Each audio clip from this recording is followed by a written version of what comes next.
Friends, ఇదో moral story. మనందరికీ కూడా జీవితంలో ఏదో ఒకసారి మనం ఫేస్ చేసే ఉంటాము. ఒక అడవిలో సింహం ఆకలితో రగిలిపోతూ ఉంటుంది. వెంటనే నక్కకి కబురు పెడుతుంది, నువ్వు ఏదైనా జంతువును పంపిస్తావా లేకపోతే నిన్నే తినేయాలా అని అంటుంది. వెంటనే నక్క తనకున్న కన్నింగ్ తెలివితేటలతో ఏదైనా ఒక జంతువు కోసమని సాగుతూ ఉంటుంది.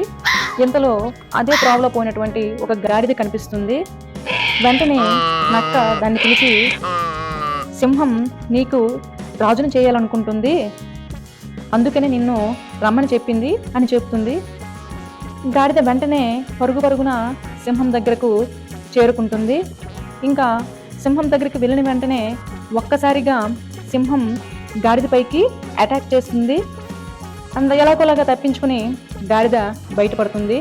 ఈ బయటపడేటప్పుడు తన ప్రాణాలను నిలబెట్టుకుంది, కానీ ఒక చెవుల్ని కోల్పోతుంది. ఇంకా వెంటనే వచ్చి విషయం నక్కకి చెప్తుంది, నువ్వు ఇలా పంపించావు కానీ నా మీద ఇలాగా సింహం అటాక్ చేసింది, నేను ఇలాగా బ్రతికి బయటపడ్డాను అని చెప్తుంది. వెంటనే నక్క తన యొక్క సమయస్ఫూర్తితో ఏమని చెప్తుందంటే, ఇక్కడ నీకు చెవులు ఎందుకు తీసిందో నీకు అర్థమవుతుందా? నీకు తలపై కిరీటం పెట్టాలి కదా, మరి నువ్వు రాజు అంటే తలపై కిరీటం ఉండాలి కదా, మరి ఈ కిరీటం పెట్టేటప్పుడు నీకు చెవులు అడ్డుగా ఉంటుందని చెప్పి ఈ కిరీటం తొలగించడం అయిందని చెప్తుంది.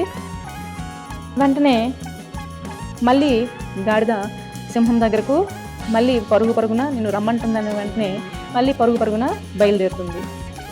ఈసారి వెళ్ళేసరికి మళ్ళీ సింహం మళ్ళీ అదేవిధంగా అటాక్ చేస్తుంది. మళ్ళీ పాపం గాడిద ఎలాగోలా తప్పించుకొని బయటపడుతుంది.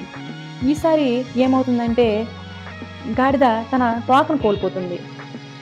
కోల్పోయిన వెంటనే మళ్ళీ నక్క దగ్గరకు వస్తుంది, నువ్వు నాకేదో చెప్పి పంపిస్తున్నావు, కానీ ఈసారి నా తోకను కోల్పోయాను అని చెప్తుంది. అప్పుడు వెంటనే నక్క ఏం చెప్తుందంటే, మరి సింహాసనం మీద కూర్చోవాలంటే నీకు తోక అడ్డుగా ఉంటుంది కదా, అందుకనే చెప్పి తోకను కట్ చేసి ఉంటుంది అని చెప్పి మళ్ళీ ఈ మధ్య మాటలు చెప్పి మళ్ళీ పంపిస్తుంది గాడిద. పాపం గాడిద మళ్ళీ వెళ్తుంది, సింహం దగ్గరికి వెళ్తుంది. వెళ్ళేసరికి ఈసారి సింహం మంచి కోపం మీద ఉంటుంది. వెళ్ళిన వెంటనే పాపం వెంటనే గాడిద పైకి అటాక్ చేసి